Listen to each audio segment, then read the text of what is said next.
My husband wiped out my entire bank account while I lay unconscious in a hospital bed.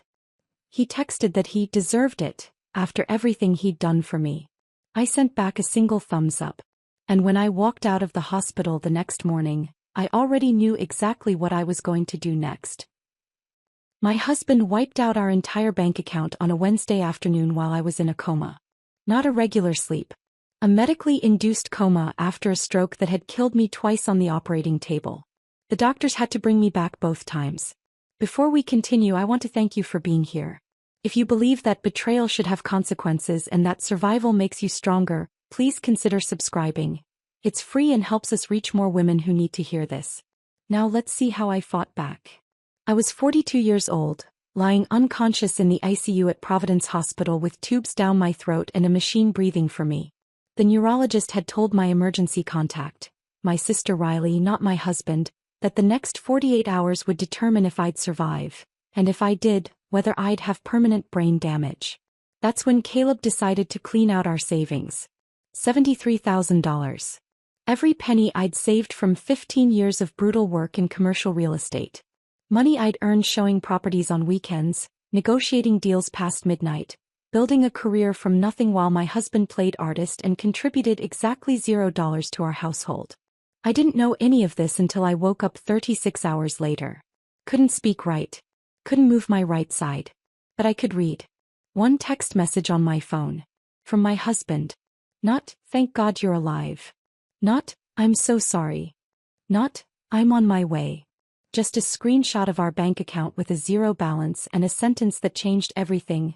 "I deserve this after everything I've done for you." He'd robbed me while I was unconscious in a hospital bed and had the audacity to tell me he deserved it. I looked at that message for a long time. Then I did the only thing that made sense. I sent back a thumbs up emoji. My husband thought that meant I was broken. Defeated. Too sick to fight back. He thought wrong. I'm Ella Brennan. And this is the story of how I made my husband regret every single dollar he stole while I lay dying. But to understand what came next, you need to know who I was before that Wednesday. Before the stroke. Before the betrayal. Before I became the kind of woman who could send a thumbs up emoji to her husband and mean it as a declaration of war. 15 years ago, I was nobody in Portland's commercial real estate market. Just another assistant at a mid-tier agency, showing cramped studio apartments to college kids who couldn't afford them. I wore cheap suits from Ross Dress for less and walked everywhere because I couldn't afford parking downtown. I came from a working-class neighborhood in southeast Portland. My dad worked construction. My mom cleaned houses. Neither of them went to college. When I told them I wanted to go into real estate, my dad said, "That's for rich people with connections. You don't have either." He wasn't wrong. But he also didn't know how stubborn I could be. I started at the bottom. Worked every weekend while my friends brunched in the Pearl District and posted pictures of mimosas and avocado toast. Worked holidays when the office was empty and nobody called. Worked through flu seasons and family emergencies because missing a day meant missing a commission, and missing a commission meant staying broke. My first year I made $28,000. Barely enough to cover rent and ramen. But I showed up. Every single day. Smiled through property showings even when my feet ached. Answered calls at midnight from panicked landlords. Built a reputation as someone reliable, someone who did what she promised. Year 2 I made $35,000. Year 3 $42,000. By year 5 I'd broken 6 figures and moved from studio apartments to commercial properties. Small stuff at first. Retail spaces in strip malls, office suites in forgettable buildings.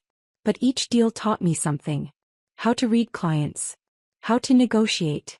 How to push without pushing too hard. Property managers started requesting me specifically.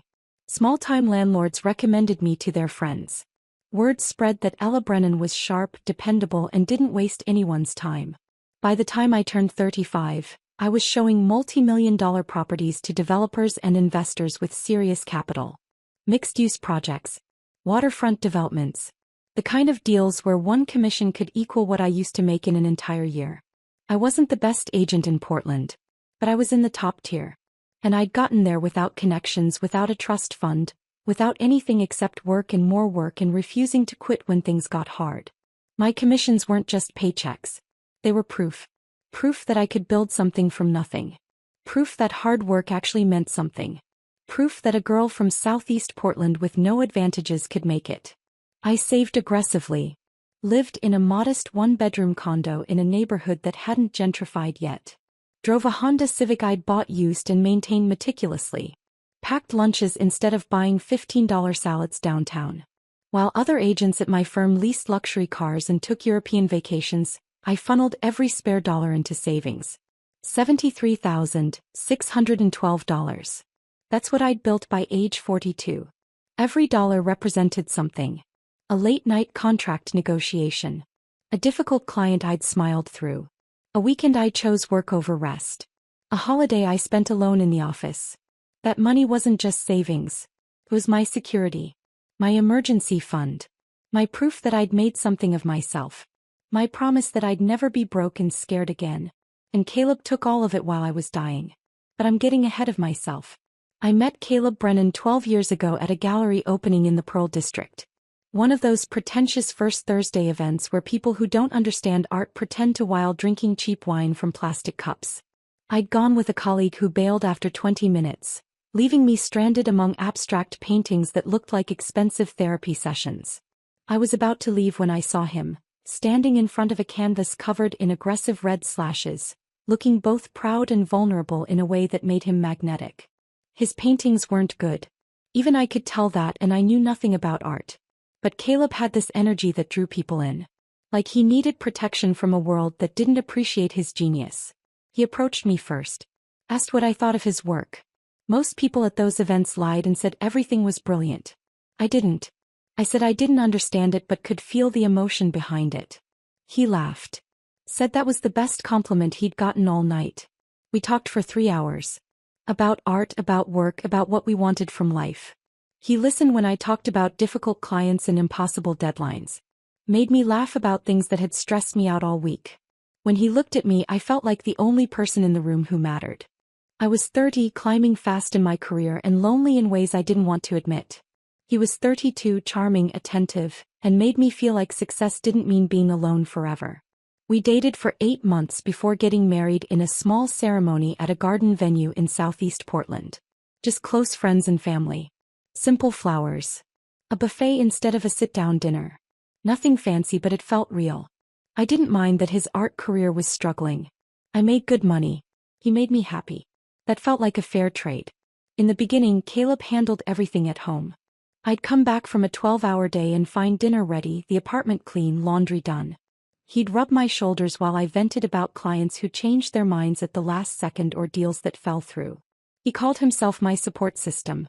Said his job was to make sure I had a stable home to return to after conquering the world. I believed him. Thought we were partners building something together even if our contributions looked different. I earned the money. He maintained the life that money made possible. It wasn't traditional, but it worked. Or so I thought. Looking back now from a hospital bed with half my body not working right, I can see all the signs I missed. Or maybe didn't want to see. Around year 5, Caleb's gallery showings got smaller and less frequent. His paintings, dozens of them, collected dust in our spare room. The calls from gallery owners stopped. The rejection emails piled up. His art career wasn't struggling anymore. It was dead. But he kept pretending, kept calling himself an artist, kept treating my career like it was somehow less meaningful than his non-existent one. The resentment started small. Little comments wrapped in humor that stung more than I wanted to admit. Must be nice to be the successful one, he'd say when I mentioned closing a big deal. Some of us care about more than just money, he'd mutter when I worked late. Easy to have opinions when you're not putting yourself out there creatively, he'd snap when I suggested he look for actual paying work. He stopped asking about my day. Stopped caring if I was stressed or tired or struggling.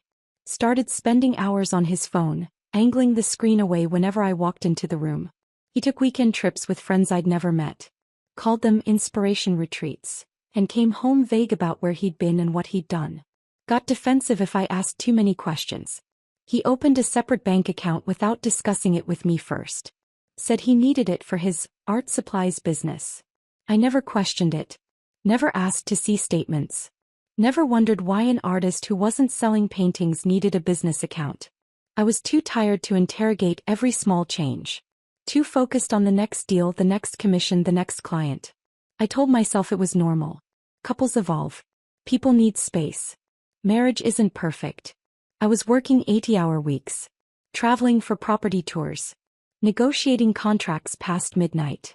I didn't have energy left to manage Caleb's feelings or question his choices. And 3 months before the stroke, my body started sending signals I was too stubborn to hear. Blinding headaches that made me see spots during property showings.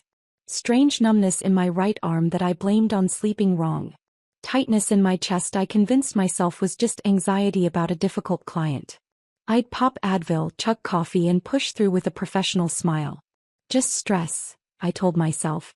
Too much work, not enough sleep. I ignored the way my vision blurred when I stared at contracts too long. The exhaustion that 8 hours of sleep couldn't fix. The tingling in my fingers during important meetings. I was 42 and healthy. My last checkup had been fine. I exercised when I could. Didn't smoke. Had no family history of stroke or heart disease.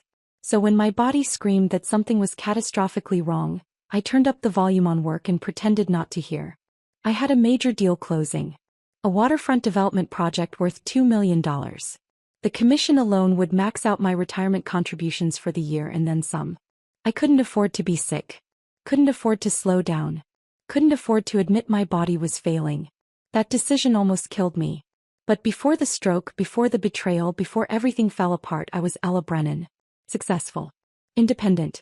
Secure in what I'd built. A woman who'd clawed her way up from nothing and had $73,000 in savings to prove it. A woman who thought she knew who she'd married. I was so completely, catastrophically wrong. And that thumbs up emoji I sent from my hospital bed? That was the moment I stopped being the woman who ignored warning signs and started being the woman who would make my husband pay for every single thing he'd taken while I lay dying. The stroke happened on a Tuesday morning during what should have been a routine property showing. I'd been working on this deal for 3 weeks. A gorgeous Victorian conversion in downtown Portland that had been on the market for 2 months.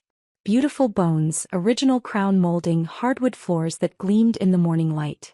The kind of property that sold itself if you could just get the right buyers through the door. The clients were a young couple in their early 30s, tech money, the kind who could write a cash offer if the place felt right. Kyle worked in software development. His wife Emma was something in digital marketing. They'd been looking for 6 months and were getting impatient. This was their 3rd showing with me that week. I could feel them getting close to a decision. Just needed to seal it. We were standing in the master bedroom on the 2nd floor. I was pointing out the oversized windows that flooded the room with natural light, talking about the original molding that had been carefully restored when the pain hit. Not a headache this time. Something different. Something catastrophic. It felt like someone had detonated a bomb behind my eyes. White-hot pain that made my vision blur and my knees buckle. The numbness I'd been ignoring in my right arm for weeks suddenly spread like wildfire. Across my shoulder, down my torso, into my leg. I tried to say, "Excuse me," but nothing came out right. Just garbled sounds that didn't match the words forming in my head. My mouth wouldn't cooperate. My tongue felt thick and useless. Emma's face morphed from polite interest to horror. "Are you okay?" I tried to answer. Couldn't. The right side of my body wasn't responding to commands anymore. I reached for the doorframe with my left hand to steady myself, but my legs gave out. I collapsed on the hardwood floor. Hard. Heard Emma scream. Saw Kyle drop to his knees beside me, his face pale with panic. "Call 911, he shouted. Emma was already on her phone, voice shaking as she gave the address to the dispatcher. I lay there on that beautiful restored hardwood, unable to move my right side, unable to speak, unable to do anything except think with crystal clarity. This is bad. This is really, really bad. Terror flooded my brain. Not the kind of fear you feel watching a horror movie or riding a roller coaster. The primal kind. The kind that comes when your body stops obeying your commands and you realize you're not in control anymore. I tried to move my right arm. Nothing. Tried to move my right leg. Nothing. Tried to speak. Just garbled nonsense. Kyle was talking to me, saying something about help being on the way, asking me to squeeze his hand. I squeezed with my left. My right hand lay limp and useless on the floor. "Stay with us," Emma kept saying, her voice breaking. "Please stay with us." I remember thinking absurdly, this is so embarrassing. Here I was, a professional who prided myself on being reliable and put together, collapsed on the floor of a property I was trying to sell, drooling and unable to speak. Then I thought, I'm 42 years old. This can't be happening. This happens to old people. People with health problems. Not me. But it was happening. My body was shutting down and there was nothing I could do to stop it. The ambulance arrived in what felt like hours but was probably 7 minutes. Paramedics rushed in with equipment and urgent voices. They asked me questions I couldn't answer. Shined lights in my eyes. Checked my vital signs. Possible stroke, one of them said. We need to move fast. They loaded me onto a stretcher. The last thing I saw before they carried me out was Emma crying and Kyle holding her, both of them looking terrified. The ambulance ride is a blur. Sirens screaming. Paramedics talking in clipped medical terminology I didn't understand. Someone started in 4. Someone else was on the radio coordinating with the hospital. I kept trying to move my right side. Kept failing. The terror was overwhelming now, drowning out everything else. They rushed me into Providence Hospital downtown. Bright lights. People in scrubs moving with controlled urgency. Someone wheeling me down hallways at speed. Voices shouting medical terms. Then a doctor's face appeared above me. A woman, maybe 50, with kind eyes and a no-nonsense expression. Mrs. Brennan, I'm Dr. Patel. You're having a stroke. We need to do emergency surgery to remove the clot. Do you understand? I tried to nod. Manage something that might have looked like agreement. You're going to be okay, she said, but her eyes told a different story. We're going to take care of you. Then everything went black. Later, much later, they told me what happened next. Ischemic stroke. A blood clot had traveled to my brain and blocked blood flow. At 42 years old, with no obvious risk factors, my brain had started dying. They performed emergency surgery to remove the clot. It worked, but my brain had already started swelling dangerously. To save my life, they induced a medical coma. Put me under with drugs and hoped my brain would recover enough to bring me back. I flatlined twice during those first hours. My heart just stopped. They brought me back both times with machines and medication and sheer determination. I was unconscious for 36 hours. A day and a half where I simply didn't exist. No dreams. No awareness. Just nothing. A black void where my life paused while doctors and nurses fought to save it. I have no memory of those hours. Can't tell you what it felt like to be that close to death. Can't describe the sensation of your heart stopping and being forced back to life. But while my body lay in that hospital bed hooked up to machines with my future uncertain and my life hanging by a thread, other things were happening in the world I couldn't see. Things I wouldn't discover until I woke up. Things that would change everything. When I finally came back, it was gradual. Not like waking up from normal sleep. More like surfacing from deep underwater. Slow, disorienting, with pressure in my head and confusion about where I was. The fluorescent lights felt like knives stabbing into my eyes. Everything was too bright, too loud, too much. I had tubes in my arms and something down my throat that made me gag. My mouth tasted like metal and felt dry as sand. A nurse appeared in my field of vision. A young woman with kind eyes and purple scrubs. "Welcome back, Mrs. Brennan," she said softly, smiling with genuine relief. "You gave us quite a scare." I tried to speak. Couldn't. The tube was still in my throat. Panic surged. It's okay, the nurse said quickly, reading my fear. "Let me get the doctor. We're going to remove that tube. You're safe." The next hour was a blur of doctors and procedures. They removed the breathing tube, which was horrible, and checked my vital signs. Asked me questions. Tested my responses. My right side felt heavy and wrong. Like it belonged to someone else. When I tried to move my right arm, it barely responded. My right leg was the same. Dead weight. When I tried to speak, my words came out slurred and garbled. My mouth couldn't form the shapes my brain was commanding. It was like being trapped inside a body that didn't work right anymore. Dr. Patel came in shortly after. She explained everything in careful, simple terms. Stroke. Emergency surgery. Medically induced coma. I'd coded twice, her exact word, coded, which I understood meant my heart had stopped. "You're very lucky to be alive," she said. "The damage could have been much worse." Lucky. That word again. She explained what came next. Physical therapy. Speech therapy. Occupational therapy. Cognitive rest. No stress. No driving for at least 6 weeks. Recovery would be slow, she warned. Months possibly. Maybe longer. I listened to all of this with a strange sense of detachment. Like she was talking about someone else's life. Someone else's broken body. Someone else's ruined plans. Then I thought of work. My clients. The Victorian conversion. The deals I had in progress. My phone. Where was my phone? I looked around frantically with my working left side. Saw it on the bedside table. Reached for it with my left hand, my right still useless, and managed to grab it. The screen lit up with notifications. Emails.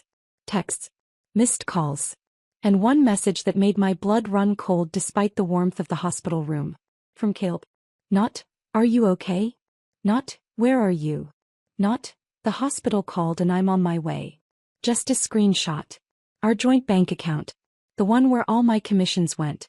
The one I'd built over 15 years of brutal work. Balance. $0.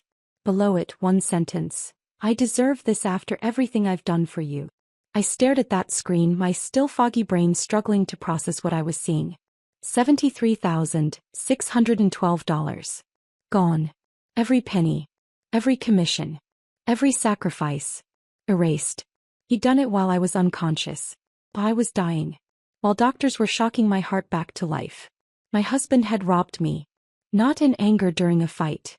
Not after some betrayal on my part. But while I lay helpless in a hospital bed, unable to defend myself or even know what was happening. The betrayal was so cold. So calculated. So perfectly timed to my moment of maximum weakness. I should have cried. Should have screamed. Should have thrown the phone across the room. Instead, I felt something else. Something cold and sharp clicking into place deep inside me.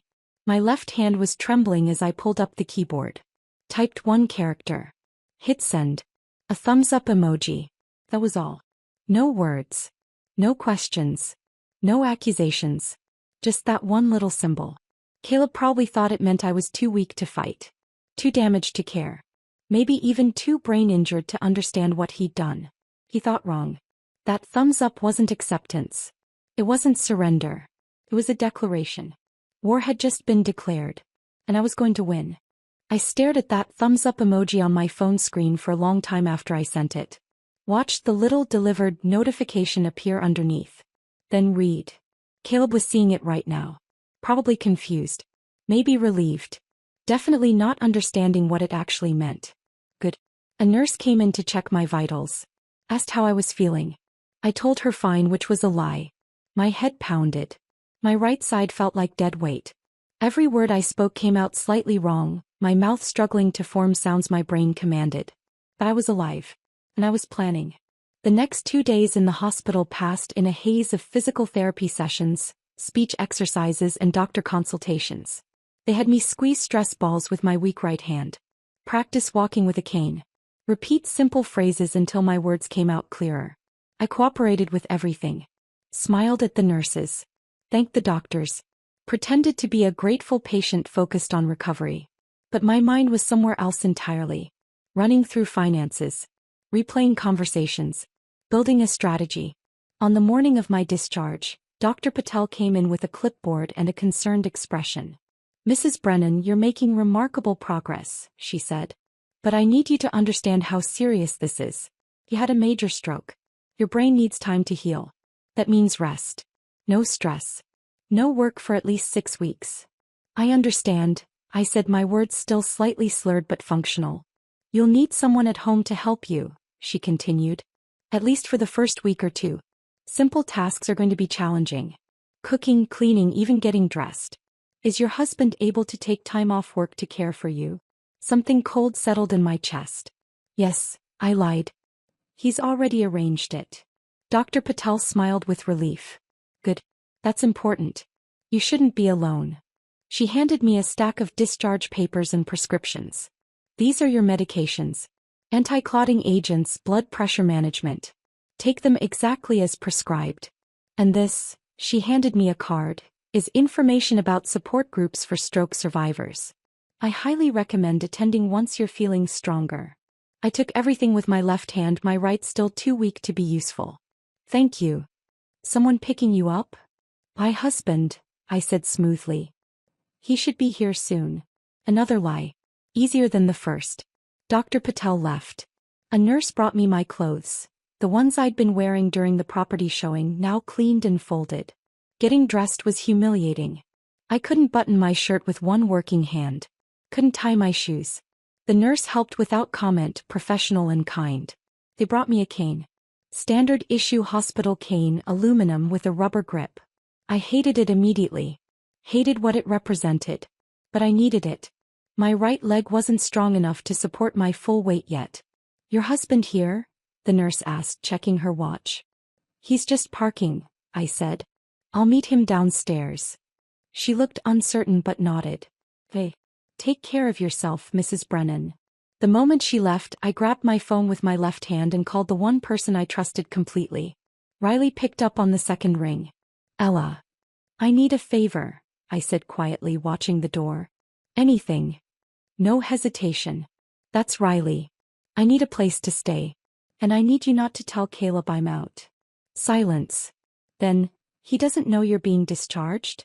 "Oh, he knows I survived," I said, my voice flat. "He just doesn't know I'm not coming home." Another pause. When Riley spoke again, her voice had changed. Colder. Sharper. "What did he do?" "Cleaned out our savings while I was unconscious. 73,000. I heard her inhale sharply. Then, "I'm on my way. 20 minutes. Where should I pick you up?" "Side entrance. Near the emergency department." "I'll be there in 15. She hung up. I gathered my things, phone, wallet, the discharge papers, and made my way slowly down the hallway with my cane. Each step was an effort. My right leg dragged slightly. I had to focus on every movement. The hospital was busy. Visitors coming and going. Staff rushing between rooms. Nobody paid attention to one more patient leaving. I took the elevator down to the ground floor and found my way to the side entrance Riley had mentioned. Sat on a bench and waited, my cane propped beside me. 13 minutes later, Riley's black Subaru pulled up. He got out quickly, came around to help me. My sister is 3 years older than me. Looks it too, sharp features, gray threading through her dark hair, lines around her eyes from years of reading contracts. She's a tax attorney. Brilliant. Ruthless when she needs to be. Divorced twice, both times on her terms. She understands betrayal intimately. Riley looked at me, really looked, and I saw her face tighten with barely controlled fury. But she didn't say anything. Just helped me into the passenger seat, loaded my things in the back and got behind the wheel. We didn't speak until we were out of the hospital parking lot and on the road. "Tell me everything," she said. So I did. The property showing. The stroke. The surgery. Waking up to that text message. The empty account. The thumbs up emoji I'd sent. Riley didn't interrupt. Didn't gasp or curse or ask clarifying questions. Just listened with the absolute focus of someone cataloging evidence for a case. When I finished, she was quiet for a long moment. Then she said very calmly, "We're going to destroy him." Not, "Are you sure?" Not, "Maybe there's an explanation." Not, "Let's think about this." Just, "We're going to destroy him." I felt something unknot in my chest. "Yeah," I said. "We are." Riley's apartment is in Northwest Portland, a second-floor unit in a converted industrial building. Exposed brick, high ceilings, minimalist furniture. She helped me up the stairs, humiliating, needing help with stairs, and got me settled in her guest room. Plain walls. Queen bed. Desk in the corner. Nothing fancy, but it was clean and quiet and safe. "Rest," Riley said. "I need to make some calls." I lay down on the bed, exhausted from the short journey.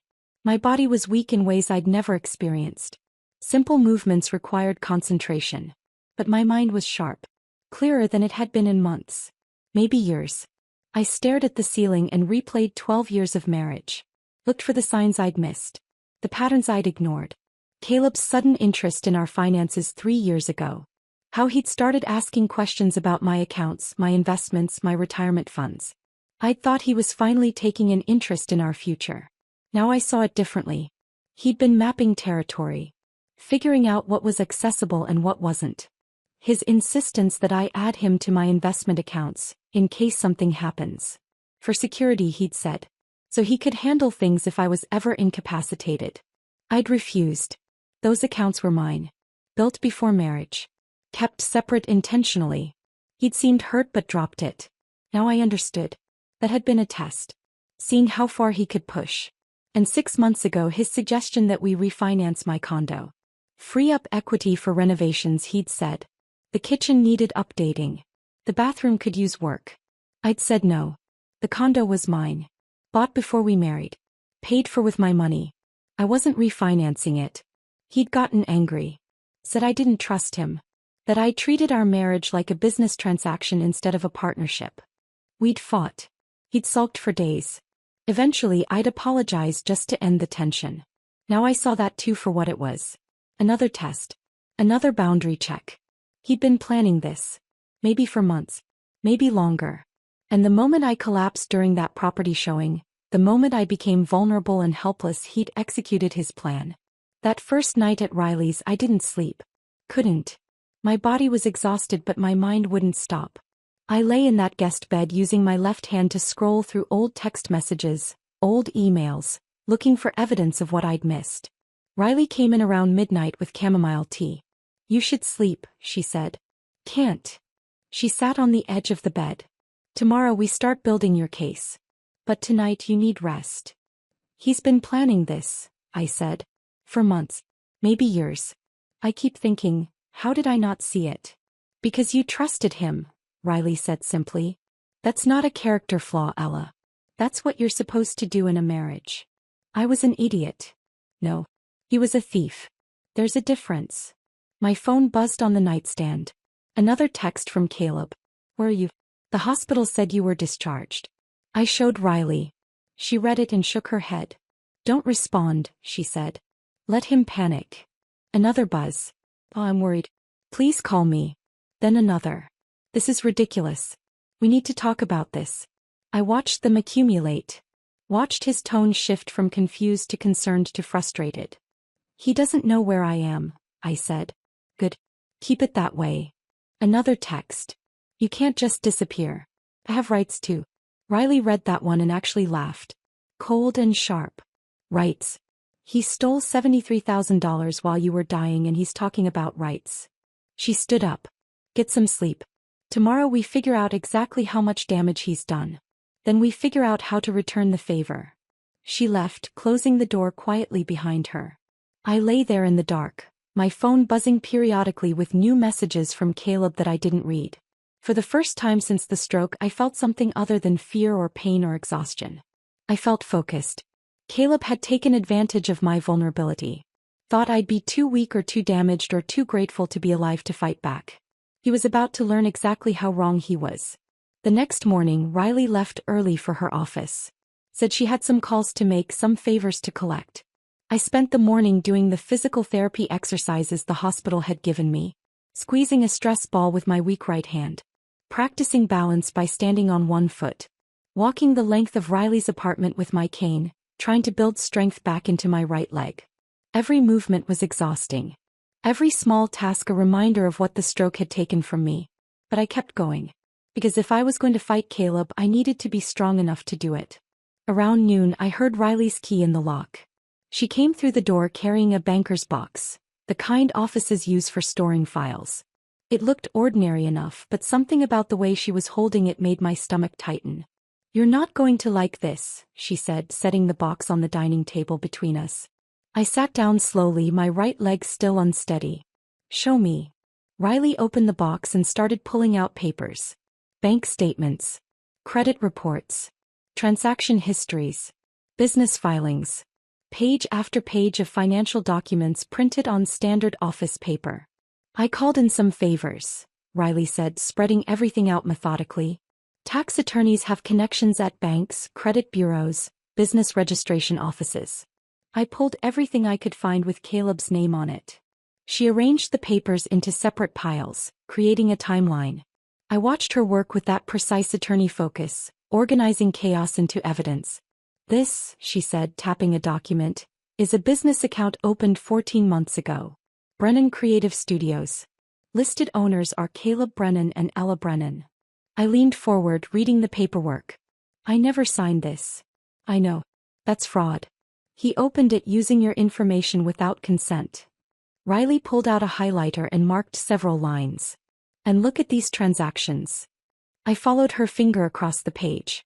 Transfers from an account I recognized, our joint savings, the one he'd eventually emptied, into this business account. Small amounts. 3,000 here. 5,000 there. Never more than 9,000 at once. Always under 10,000, I said slowly. Exactly.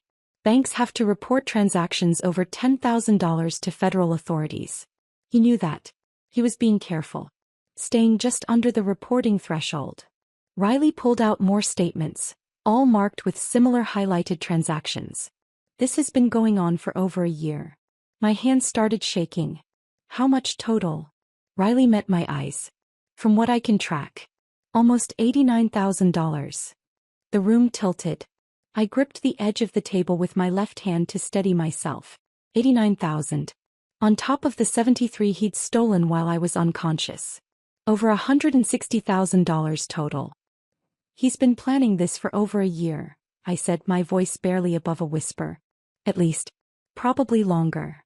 Riley pulled out another document. It gets worse. I almost laughed. How could it possibly get worse? She handed me a paper I recognized immediately. A power of attorney form. The one I'd signed last year after the ovarian cyst scare, when I was afraid I might need emergency surgery. Except this wasn't the version I remembered. This has been amended, Riley said quietly. See here.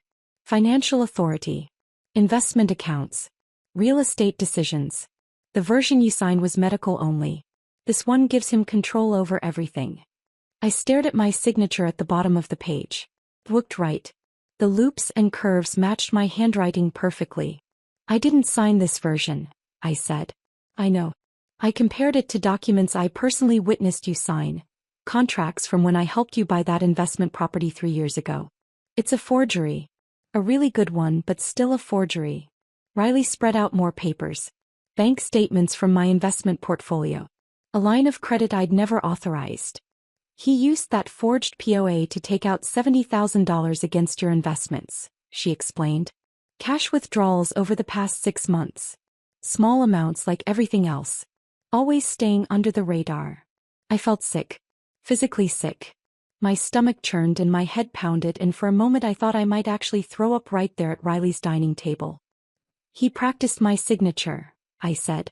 The realization was somehow worse than everything else. He sat somewhere, maybe in our apartment while I was at work, and practiced writing my name until he could do it perfectly. Yes. This wasn't impulse. This wasn't panic when I had the stroke. He's been systematically robbing me for over a year. Yes. I looked at all the papers spread across the table. The evidence of months of planning. The careful amounts always just under reporting thresholds. The forged documents. The fake business account. Every "I love you" had been a lie. Every dinner he made while I worked late. Every supportive comment about my career. All of it performance. Theater. A distraction while he plotted my financial destruction. What do we do with this? I asked. Riley started gathering the papers back into organized piles. First we make copies. Multiple copies. Then we take it to a lawyer. A good one who specializes in financial fraud and family law. And we bury him. My phone buzzed. Another text from Caleb. I'd been ignoring them for 3 days now. They kept coming. "Elle, please. We need to talk." I didn't even look at it. Just turned the phone face down on the table. "Let me see those," Riley said, gesturing to my phone. I unlocked it and handed it over. She scrolled through the messages Caleb had been sending, her expression getting colder with each one. "He's panicking," she said. "Good. Let him panic." She handed the phone back. "Don't respond. Not yet. Let him wonder where you are, what you know, what you're planning." That afternoon, while Riley was photocopying everything at her office, I sat in her guest room and let myself feel it. The betrayal. The violation. The cold calculation of what Caleb had done. He'd married me knowing I made good money. Positioned himself as supportive husband while I built my career. Then spent years systematically stealing from me, forging my signature, creating fake accounts in my name. And the moment I became vulnerable, the moment I collapsed and ended up in a hospital fighting for my life, he'd grabbed everything he could and run. He'd literally bet on me dying or being too brain damaged to fight back. My phone buzzed again. This time it wasn't Caleb. Sophie, my former assistant. Saw Caleb at Stumptown this morning. He was with a woman. Very cozy. Thought you should know. I stared at that message for a long moment. Part of me didn't want to know. Didn't want confirmation of what I already suspected. But I needed to see. Can you send a picture if you see them again? I typed back. Sophie responded immediately. Already took one. Sending now. The image loaded slowly. When it finally appeared, I felt something cold and sharp settle in my chest. Caleb sat in a coffee shop booth across from a young woman. Brunette, mid-20s, pretty in that natural Portland way. His hand rested on her thigh. She was laughing, leaning forward, completely comfortable with his touch. The intimacy was unmistakable. I didn't recognize her. Forwarded the photo to Riley without comment. Her response came within minutes. Running reverse image search. Give me an hour. I lay back on the guest bed, staring at the ceiling. The image burned into my mind. Of course there was another woman. Of course. That's what this was really about. Not just money. Not just theft. But an exit strategy. A new life with someone younger, funded entirely by my work. 90 minutes later, Riley called me into her home office. She had her laptop open, a full profile displayed on the screen. Vanessa Pruitt, Riley said. 26 years old. Works as a gallery coordinator at Atelier Northwest. The name clicked. That's where Caleb had his last gallery showing. 8 months ago. Exactly. Riley pulled up more information. Social media profiles. Employment history. And then something that made my blood run cold. Venmo transactions. He's been paying her rent, Riley said quietly. $1,500 a month for the past 9 months. Look at the memo lines. Rent. Apartment. He wasn't even trying to hide it. With my money, I said. With your money. Riley pulled up Vanessa's Instagram. Public profile. Hundreds of photos documenting the life of a 20-something in Portland. Coffee shops.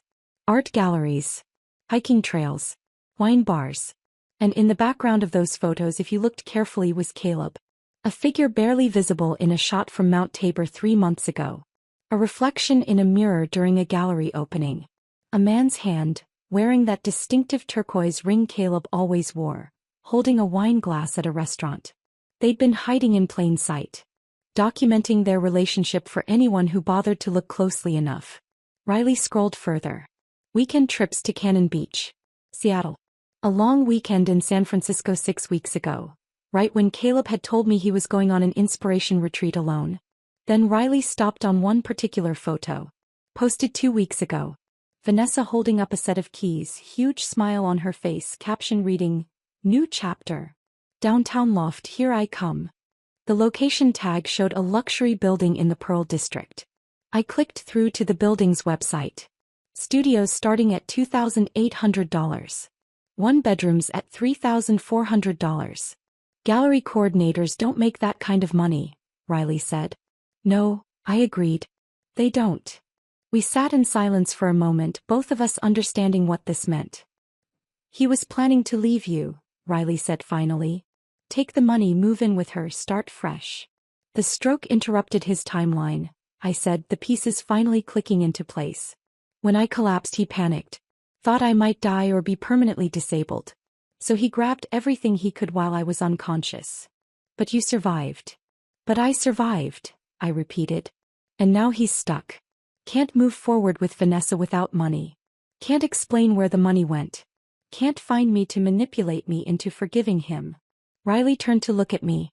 What do you want to do? I looked at the evidence spread across her desk. The bank statements. The forged documents. The photos of Caleb and Vanessa together. A year of planning. A year of lies. A year of theft. I want him to regret every single thing he took from me, I said. Riley smiled. Cold and sharp and full of promise. Then let's get started. Riley made the call the next morning while I was doing my physical therapy exercises in her living room. I heard her voice from her office, professional and clipped, asking someone for a reference, a recommendation, someone who specialized in financial fraud within family law. When she came out, she had a name written on a post-it note. Martin Okoye, she said. Family law attorney. Has a reputation for going after financial abusers. Doesn't lose often. When can we meet him? Tomorrow. He's making room in his schedule. Martin's office was in a modest building downtown, nothing fancy. No marble lobby or designer furniture. Just a functional space with dated carpet and fluorescent lighting. I appreciated that. Meant he spent money on actual legal work instead of impressing clients. The receptionist led us to a small conference room. Martin came in 2 minutes later. Late 40s, Nigerian accent still present despite probably decades in the US. Built solid like someone who'd played college football and stayed in shape. He shook my hand firmly, then Riley's. Didn't comment on my cane or the way my right hand trembled slightly. Just got straight to business. Mrs. Brennan, he said, sitting across from us with the folder Riley had sent ahead. I've reviewed the preliminary documents your sister provided. Before we go further, I need to understand what you want out of this. Everything, I said simply. I want everything he took. And I want him to face consequences. Martin nodded, opening the folder. Your husband committed several felonies. Identity fraud, opening accounts in your name without authorization. Forgery, that amended power of attorney. Financial exploitation of a vulnerable adult during a medical crisis. The dollar amounts involved make this serious. We can pursue criminal charges in addition to divorce proceedings. What happens if we do both at once? I asked. Gets complicated. Criminal charges can actually slow down the divorce. Defense attorneys will advise their clients not to cooperate with discovery, not to provide financial documents, plead the fifth. Makes it harder to get your assets back quickly. I thought about that. So divorce first. Get my money back. Then criminal charges. Martin raised an eyebrow. Most people want the criminal case first. Want to see justice done. I want my life back first, I said. Justice can wait a few months. Riley smiled beside me. He understood. Martin studied me for a moment. Then he smiled too. Mrs. Brennan, I think we're going to work very well together. We spent the next 2 hours going through everything. Martin took notes in a leather portfolio, asking sharp questions, circling back to details that seemed minor but apparently weren't. The timing matters, he explained. The fact that he emptied the joint account while you were unconscious. That's not just morally reprehensible, it's legally significant. Financial exploitation during medical incapacity. Judges take that very seriously. Good, I said. The forged power of attorney is another major piece. That's identity fraud. Using it to access your investment accounts makes it wire fraud if any transactions cross state lines, which I'm betting they did. Riley pulled out more documents. These are the transactions from the business account he opened in her name. Brennan Creative Studios. Almost 90,000 transferred over 14 months. Martin whistled low. Always under 10,000 at a time. He knew about reporting thresholds. This was planned. That's what we thought, Riley said. Martin looked at me. How much do you know about his current financial situation? Not much. He's been texting me but I haven't responded. Good. Keep it that way. All communication goes through me from now on. He made another note. We'll file this week. Request full financial disclosure from him, freeze on all joint assets and temporary exclusive use of the marital residence. It's not marital, I said. I bought it before we married. It's only in my name. Even better. Makes that part simple. Martin closed the folder. One more thing. Are you prepared for this to get ugly? Because it will. When we file with all this evidence, when we request criminal investigation, he's going to fight back. Hard. I thought about that text message. That screenshot of the empty account. The thumbs up emoji I'd sent. Let him fight, I said. I'm ready. We filed for divorce 3 days later. Martin submitted a petition citing irreconcilable differences and requesting full return of all fraudulently obtained funds, plus sole possession of my apartment. Attached were copies of everything. Bank statements, the forged POA, the business account he'd opened in my name, transaction histories showing systematic theft over 14 months. It was thorough. Damning. Irrefutable. Caleb had 5 days to respond. His answer came through a lawyer named Doug Finch, whose office was in a strip mall next to a tax preparation service and a nail salon. Riley looked him up, specialized in DUIs and small claims disputes. Not exactly equipped for complex financial fraud cases. Doug's response was almost laughable. He filed a counterpetition requesting a 50-50 split of all assets, including my apartment and investment accounts. The justification: Caleb had contributed equally to the marriage as household manager and emotional support provider. Martin showed me the filing in his office. Actually laughed when he read that part aloud. He stole over $160,000 and his lawyer is claiming homemaker equity, Martin said. This won't work, but it'll drag the process out while they scramble for a better strategy. How long? I asked. Couple months probably. Discovery, depositions, financial disclosures. Maybe a settlement conference before we get to actual trial. Good, I said. Let it drag. Martin looked confused. Most clients want this over quickly. I want him to make mistakes, I said. Desperate people do stupid things. Understanding dawned on Martin's face. You want to see what else he's hiding. Exactly. While the legal machinery ground forward, Riley was working another angle. She'd been tracking Caleb's digital footprint, social media, tagged locations, Venmo transactions, building a complete picture of his double life. One evening she came home with her laptop and a grim expression. Found something else, she said, pulling up a bank statement I didn't recognize. Personal checking account at a bank I'd never used. Caleb's name only. Opened 18 months ago. Current balance, $31,847. Where did this come from? I asked. Riley highlighted transactions. Small transfers from the business account. Cash deposits. And look at the timing. He pulled up my commission records from work. Lined them up next to Caleb's deposit history. The pattern was obvious. Every time I closed a major deal, every time a big commission hit our joint account, Caleb would move money. First to the fraudulent business account, then in smaller chunks to this secret personal account. Building his escape fund. Dollar by dollar. My dollars. He's been planning this since before he opened the business account, I said slowly. At least 18 months. Probably longer. This was always the plan. Steal enough, move it somewhere you couldn't track it, then leave. Riley scrolled through more transactions. Regular payments to Vanessa. Payments to a moving company 2 weeks before my stroke. Even a deposit that lined up exactly with my biggest commission of the year. A waterfront development deal I'd closed 3 months ago. I'd worked 12-hour days for 6 weeks to close that deal. Celebrated with Caleb over dinner when the commission finally came through. He'd seemed genuinely happy for me. And 2 days later he'd transferred $15,000 of it to his secret account. We need to freeze this too, I said. Martin filed an emergency motion the next morning. Requested the court freeze all accounts connected to either party pending full financial investigation. Provided evidence of the hidden account, the systematic transfers, the pattern of theft. The judge granted it that afternoon. Every account with Caleb's name was locked. He couldn't access the money he'd stolen. Couldn't withdraw cash. Couldn't pay bills. Couldn't finance his new life with Vanessa.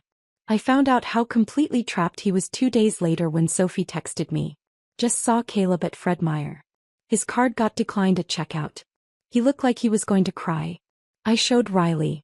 She confirmed it through one of her banking contacts. Every account was frozen solid. No access. No exceptions. My phone started buzzing almost immediately after that. Caleb's text had been sporadic before. Now they came in waves. Oh, this is insane. I can't even buy groceries. We need to look. This is affecting both of us. You're destroying everything out of spite. I made a mistake, but this is cruel. I saved every message. Didn't respond to any of them. Then Riley's phone rang. Unknown number. She put it on speaker. Hello. Riley answered. Is this Riley Brennan? A young woman's voice. Shaking. Verging on tears. Who's asking? My name is Vanessa. I don't know who else to call. Caleb said you're his wife's sister. Please, I need help. Riley's expression went cold. I'm listening. Caleb told me his accounts got frozen because of his wife. He can't pay my rent. I'm going to get evicted. I didn't know he said they were separated. He said the divorce was almost final. I didn't know he was stealing from her. The desperation in her voice was real. He probably really didn't know. Probably believed every lie Caleb told her. Vanessa, Riley said, her voice like ice. Caleb is a liar and a thief. Whatever he told you about his marriage, about being separated, about his wife being cruel. All fiction. He stole over $160,000 from my sister while she was unconscious in a hospital bed. Use that money to pay your rent, buy you things, plan a future with you. Silence on the other end. If you're smart, Riley continued, you'll distance yourself from him immediately. Before you become an accessory to fraud. Before your name ends up in legal documents as a co-conspirator. Do you understand? I didn't know, Vanessa whispered. I swear I didn't know. Then get away from him. No. Before this gets worse. Riley hung up.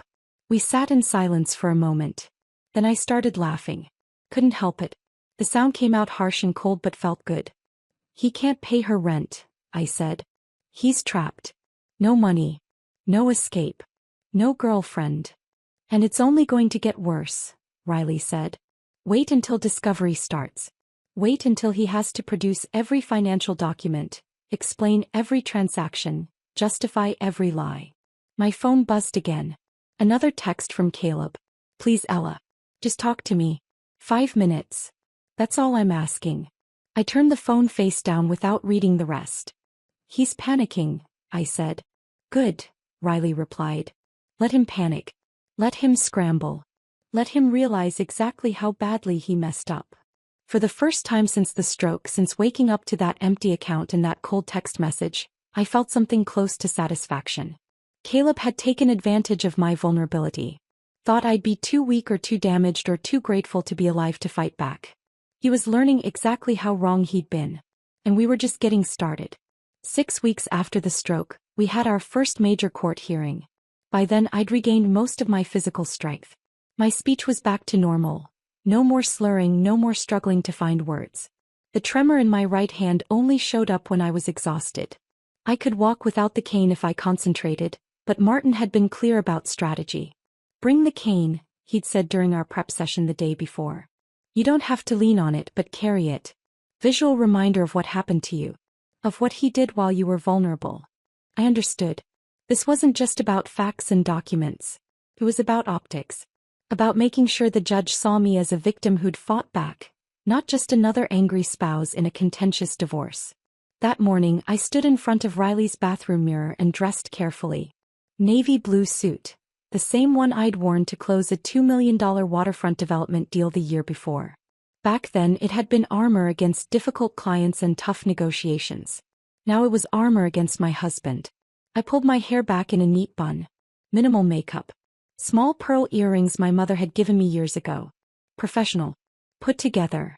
Sympathetic but strong. Riley appeared in the doorway behind me, already dressed in her own court-appropriate outfit. Gray pantsuit, sensible heels. You look good, she said. I look like I'm going into battle. You are. We drove to the courthouse in silence. Portland morning traffic was its usual mess. Rain-slicked streets, brake lights, the smell of coffee from a drive-thru on every corner. Riley kept glancing at me like she wanted to say something encouraging but couldn't find the right words. In the parking garage she finally spoke. You ready? I picked up my cane from the back seat. Let's end this.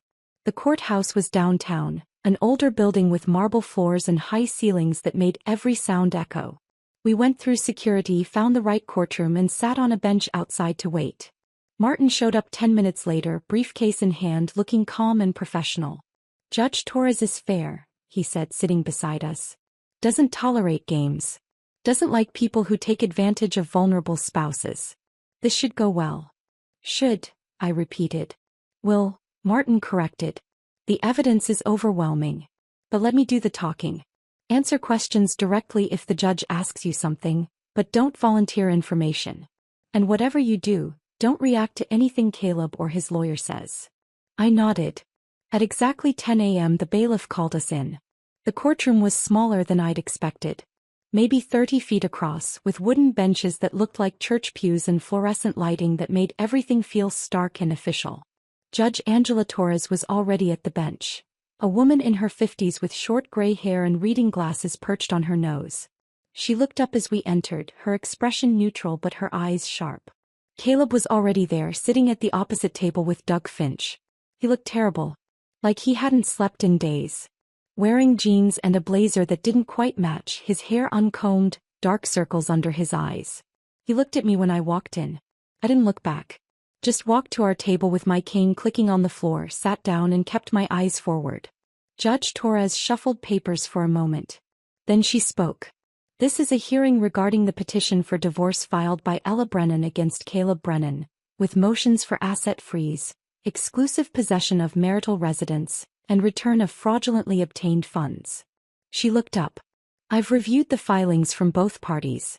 Mr. Finch, your client withdrew $73,612 from joint accounts while Mrs. Brennan was hospitalized for a life-threatening stroke. Is that correct? Doug Finch stood.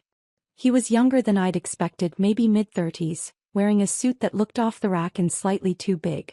Your Honor, my client exercised his legal right to access jointly held funds. Furthermore, Mrs. Brennan had exhibited financially controlling behavior throughout the marriage, and my client was acting to protect himself from potential. Protect himself from what, exactly? Judge Torres interrupted. From a woman having a stroke? Doug stammered. From potential abandonment, Your Honor. Mrs. Brennan had recently refused to refinance their marital home, which my client interpreted as preparation for divorce. Their home. Martin stood smoothly. Your Honor, if I may. The property in question is not a marital asset.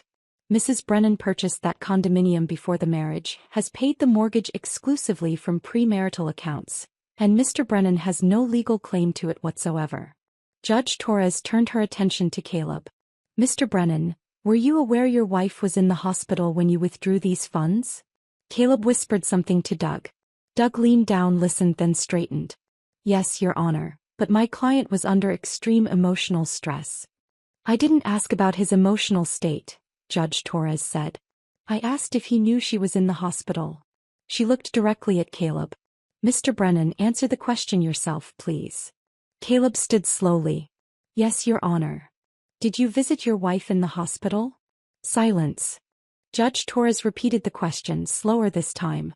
Mr. Brennan, did you visit your wife while she was hospitalized for a stroke that nearly killed her? No, Your Honor.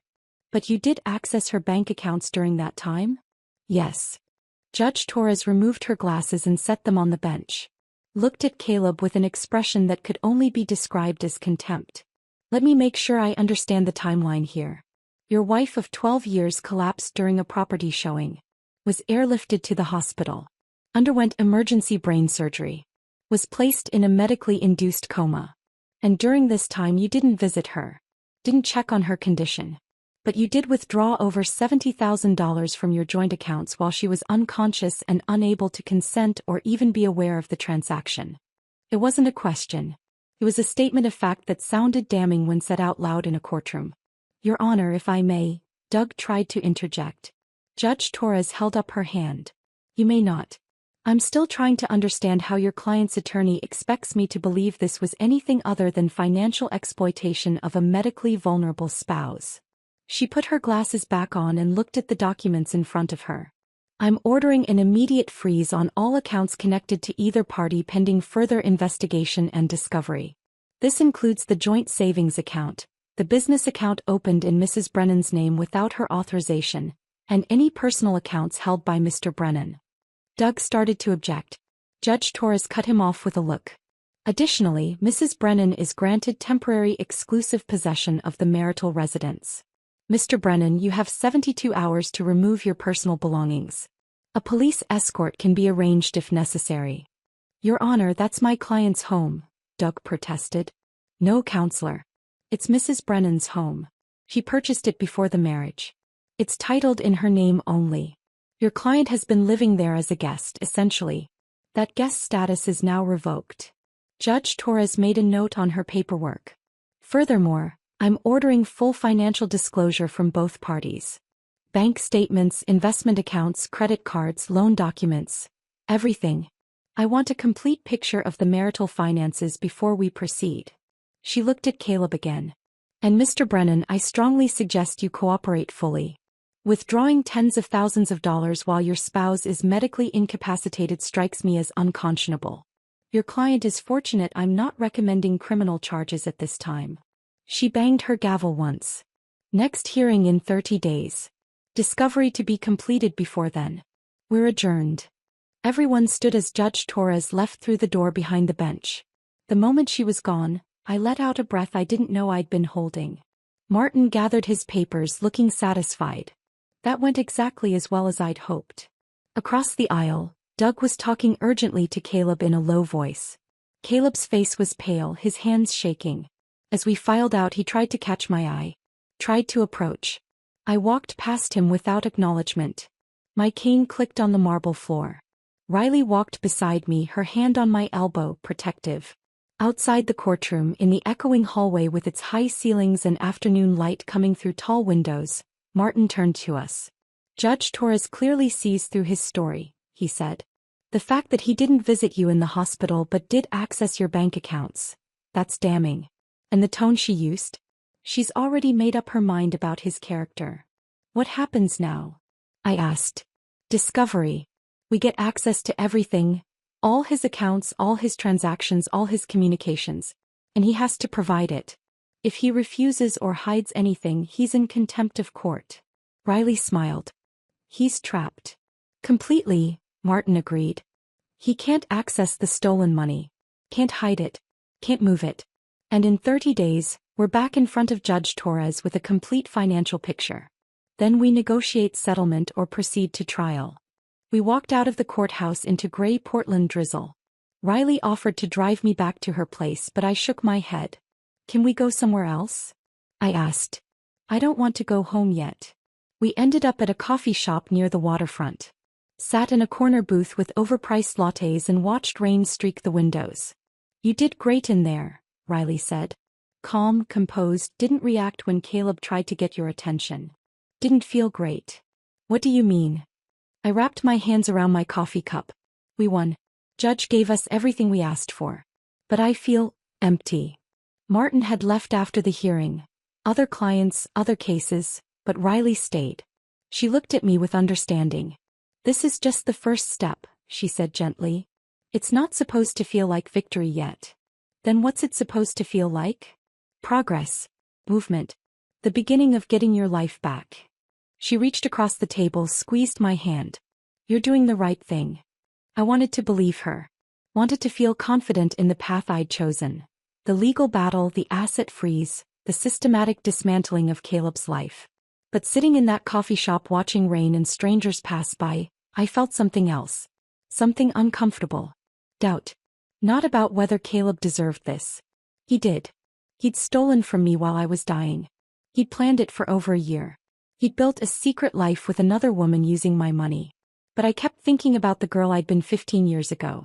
The one who'd started in real estate with nothing but ambition and optimism. Who'd believed hard work mattered. Who'd thought love was enough. That girl felt like a stranger now. The stroke had changed me. The betrayal had changed me. I was harder now. Colder. More calculating. I wasn't sure I liked who I was becoming. But I also wasn't done yet. Let's go home, I said finally. Riley drove me back to her apartment. That night, I lay in the guest bed staring at the ceiling, thinking about everything that had happened in that courtroom. Caleb's face when the judge ordered the account freeze. His shaking hands. His desperate attempt to catch my eye as I left. Part of me, a small, stupid part, had wanted to feel sorry for him. I pushed that part down. Locked it away with everything else I didn't want to feel. This was justice. Not revenge. Justice. And I was going to see it through to the end. 2 weeks after the courthouse hearing, I was doing my morning physical therapy routine when Riley's phone rang. She answered in the kitchen. I heard her voice shift from casual to sharp in seconds. Are you sure? She said. Then, send me everything. I'll call you back. She came into the living room where I was doing balance exercises, holding her phone with an expression I recognized. She'd found something. Caleb just applied for a passport, she said. Expedited processing. 2-week turnaround. I stopped mid-exercise. He's planning to run. That's what I thought. So I did some digging. Riley pulled up her laptop, typed quickly. Remember that old tablet you both used for household stuff? Grocery lists, shared calendar. Yeah. It's still at the apartment. And it's still syncing to the cloud. Including Caleb's email. I sat down on the couch. What did you find? Riley turned the laptop so I could see. Email after email. Browser history. Search queries. Non-extradition countries. Mexico residency requirements. International wire transfers under $10,000. How to open offshore bank account. He's been planning this for at least a week, Riley said. Since the court hearing probably. Realized his accounts were frozen, realized he was trapped and started looking for an exit. With what money? I asked. Everything's frozen. Riley scrolled to another email. He's been talking to Vanessa about it. Look at this thread. I read the messages. Caleb telling Vanessa they'd leave the country together. Start fresh in Mexico. He just needed to access some money first. Just needed to convince the judge to release funds for living expenses. He thinks he can trick the court into unfreezing enough money to run, I said. Exactly. Riley closed the laptop. And I think we should let him try. I looked at her. What do you mean? I mean we give him rope. Let him think he's getting away with it. Then we catch him in the act. Understanding dawned slowly. You want to set a trap. I want to make him commit another crime. One so obvious, so documented, so impossible to deny that he can't talk his way out of it.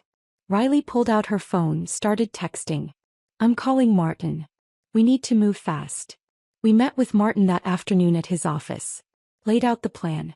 We file a motion requesting limited release of funds, Martin explained. $10,000. Just enough to cover Caleb's basic living expenses while the divorce proceeds. Food, rent, necessities. The judge will probably grant it, I said. Seems reasonable. Exactly. And the moment that money hits Caleb's account, we track every transaction. If he moves it offshore, if he tries to hide it, if he does anything except use it for legitimate living expenses, we've got him for fraud, contempt of court, and probably a dozen other charges. Riley was already on her laptop. I can monitor his accounts in real time. The second money moves, we'll know. And if he actually runs? I asked. Then we alert the authorities. He becomes a fugitive. That's a whole different level of legal trouble. Martin leaned back in his chair. But I don't think he'll get that far. Men like Caleb aren't smart enough to disappear successfully. They make mistakes. We filed the motion the next day. Martin kept the language simple and reasonable, requesting minimal fund release for basic needs, emphasizing that Caleb had no access to money for food or rent. The judge granted it within 24 hours. $10,000. Released to Caleb's primary checking account. Conditional on being used only for necessary living expenses. The money hit his account on a Thursday morning at 9 a.m. Riley and I were sitting at her dining table, her laptop open between us, watching in real time. There it is, Riley said, pointing to the screen. 10,000. Just cleared. We waited. 5 minutes. 10. 15. Then the first transaction appeared. Transfer. $10,000 from checking to Brennan Creative Studios business account. He moved it immediately, I said. He's trying to hide it from the court order, Riley replied. Thinks if it's in the business account it doesn't count. We kept watching. 5 minutes later, another transaction. Transfer. $10,000 from business account to personal account at different bank. There's the secret account, Riley said, taking screenshots. The one he opened 18 months ago. Then we waited again. Longer this time. Almost an hour. I was starting to think maybe Caleb was going to sit on the money, be cautious, not make any obvious mistakes. Then a new transaction appeared. And my breath caught. Wire transfer. $8,500 to Banco Internacional de Belize. Offshore account, Riley said quietly. That's international wire fraud. She immediately forwarded the screenshots to Martin. Called him. Put it on speaker. He just wired money to Belize, she said when Martin answered. How much? $8,500. Martin was quiet for a moment. That's a felony. Federal crime. I'm contacting the FBI. How fast can they move? Riley asked. Fast. Especially with evidence this clear. Give me 2 hours. He hung up. Riley and I sat in silence, staring at the laptop screen. He actually did it, I said. He actually thought he could get away with it. He's desperate. Desperate people make stupid decisions. Riley kept monitoring. Over the next hour, more transactions appeared.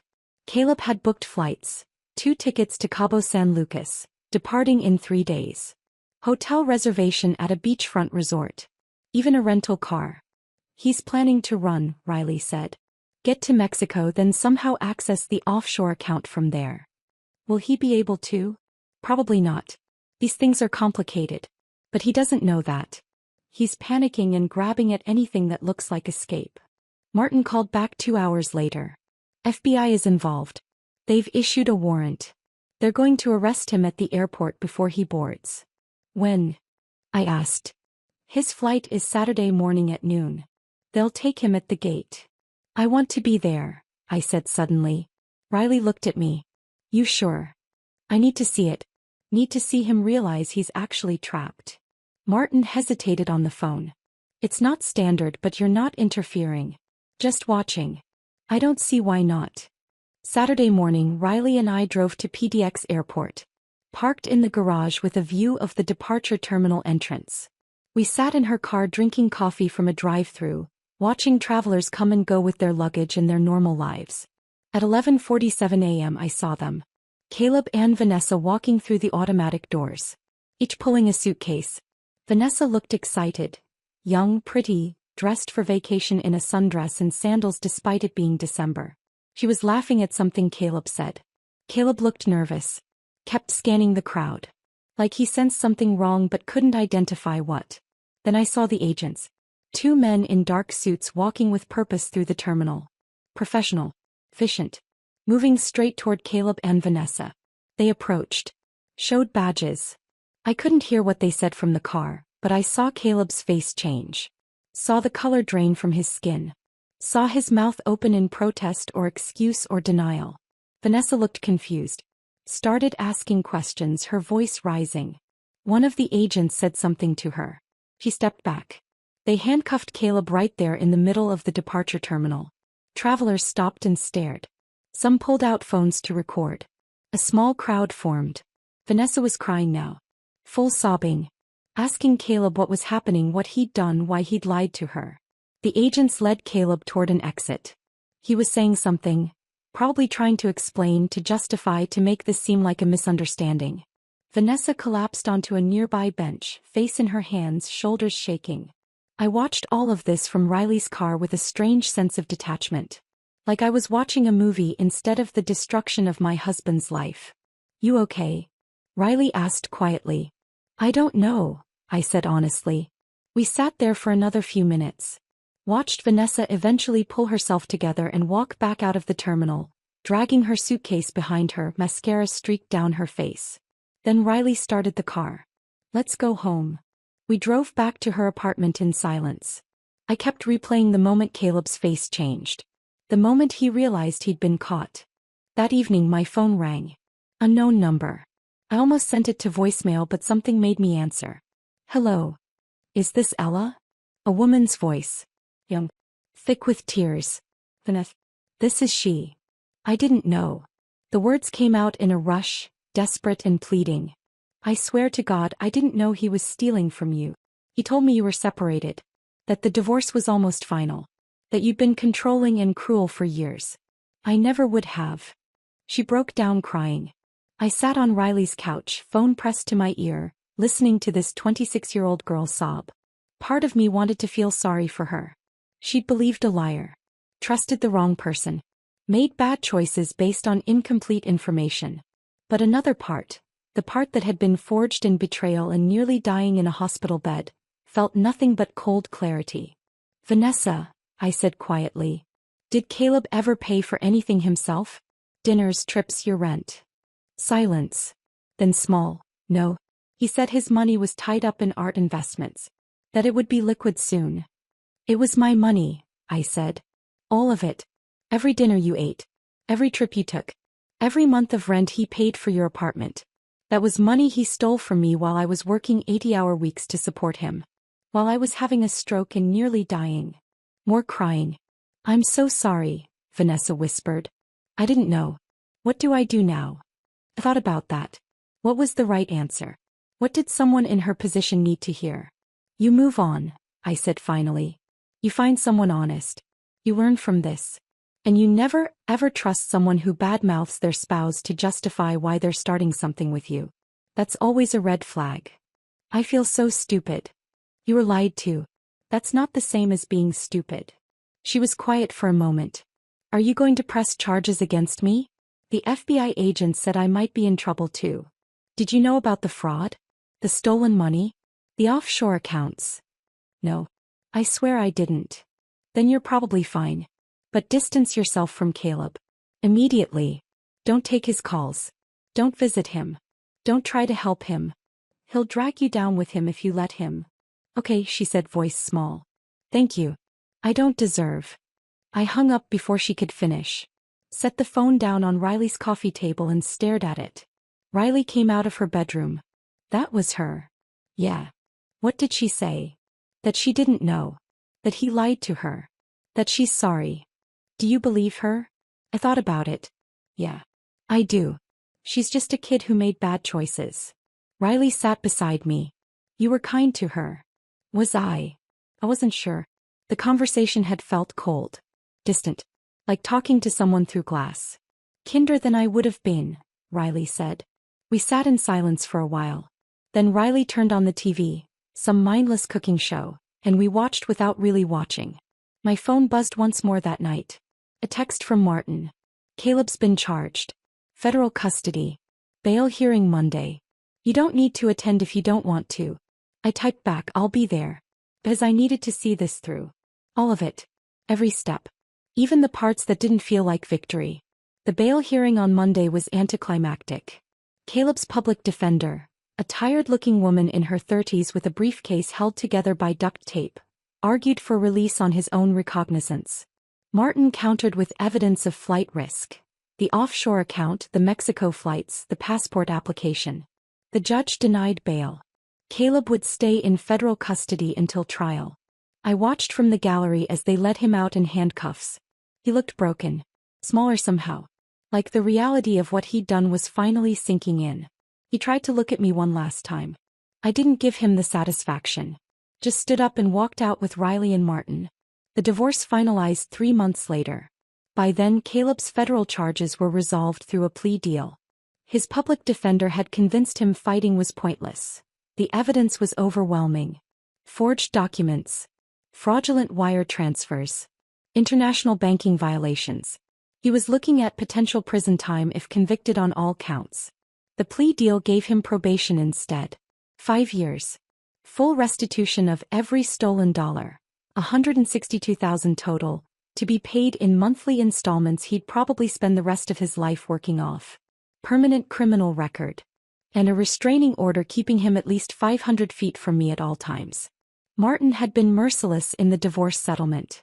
With Caleb's guilty plea on federal charges, there was no defense against the fraud claims. I got everything. The apartment, which was always mine anyway. My investment accounts, untouched and returned. My retirement funds. Every penny Caleb had stolen or tried to hide. He got nothing. No assets. No claims. Just debt and consequences. The last time I saw him was at the final hearing. He looked hollowed out. Defeated. 20 pounds lighter, dark circles under his eyes, wearing an ill-fitting suit his public defender had probably loaned him. When the judge finalized everything, Caleb's lawyer asked for a brief moment to speak. The judge allowed it. Your Honor, she said, my client would like to apologize to Mrs. Brennan for his actions. The judge looked at me. Mrs. Brennan, would you like to hear it? Everyone in the courtroom turned to look at me. Riley beside me, tense and protective. Martin on my other side, ready to object if needed. I thought about it. About whether I wanted to hear Caleb say he was sorry. About whether it would change anything or mean anything. No, I said simply. I wouldn't. The judge nodded. Then we're done here. Divorce is finalized. Mr. Brennan, you have 48 hours to vacate any remaining personal property from the marital residence. After that, anything left becomes Mrs. Brennan's property. Gavel down. Caleb was escorted out by his lawyer. I left through a different exit with Riley and Martin, avoiding any chance of running into him in the hallway. How do you feel? Riley asked as we walked to the parking garage. Empty, I said. And it was true. No satisfaction. No triumph. Just a hollow sense of completion. I moved back into the apartment. My apartment, the following week. Caleb had already cleared out his things. I walked through rooms that felt both familiar and foreign. The spare room where his paintings used to collect dust was empty now. The closet in the bedroom only had my clothes. The bathroom counter only had my toiletries. It should have felt like victory. Instead, it just felt lonely. I lasted 6 months before deciding to sell. Too many memories. Too many ghosts of who I'd been when I lived there. The woman who'd trusted Caleb. Who'd worked herself into a stroke. Who'd ignored every warning sign because she was too tired to see them. A young family bought it. Husband, wife, toddler girl, and another baby on the way. I watched them walk through during the final showing, saw the wife's face light up at the kitchen, saw the husband calculate mortgage payments in his head, saw the toddler run through the empty rooms laughing. "It's perfect," the wife said to her husband. "It feels like home. I hoped they'd be happy there. Hoped they'd build something real. Hoped their marriage would be better than mine." The closing was simple. I signed papers, transferred the deed, accepted a check that was more than I'd paid for the place but less than I'd hoped. Real estate prices in Portland were weird that year. I bought a smaller loft in Northwest, closer to Riley. 2 bedrooms, floor-to-ceiling windows, exposed brick, open floor plan. Modern and impersonal. No history. No ghosts. Just clean space waiting for me to decide who I'd be next. With some of the money from the sale, I set up a scholarship fund. Partnered with a local nonprofit that helped women recovering from medical crises. Called it the Second Chances Fund. $5,000 annually for a woman who needed financial support to rebuild her life after health problems derailed everything. It felt good. Felt like something meaningful coming from all the pain. I returned to work about 7 months after the stroke. Part-time at first.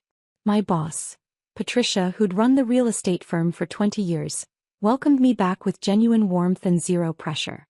"Take your time," she said. "We're just glad you're alive." I started with small projects. Residential sales. Nothing too demanding. My body was mostly back to normal. No more cane, no more slurred speech, no more tremor. But I was different in ways that weren't physical. I couldn't work 80-hour weeks anymore. Couldn't sacrifice everything for a commission. Couldn't ignore my body's warning signals. I was more selective about clients. Didn't take on anyone who gave me bad vibes or made unreasonable demands. Charged more. Worked less. Made enough. Patricia noticed the change. "You're different," she said over coffee one afternoon about 10 months after I'd come back. "Better or worse?" I asked. "Just different. More boundaried, I guess. You used to say yes to everything. Now you're comfortable saying no."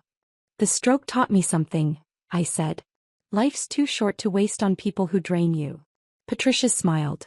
"Sounds like wisdom." One evening, almost a year after the divorce finalized, Riley invited me over for dinner.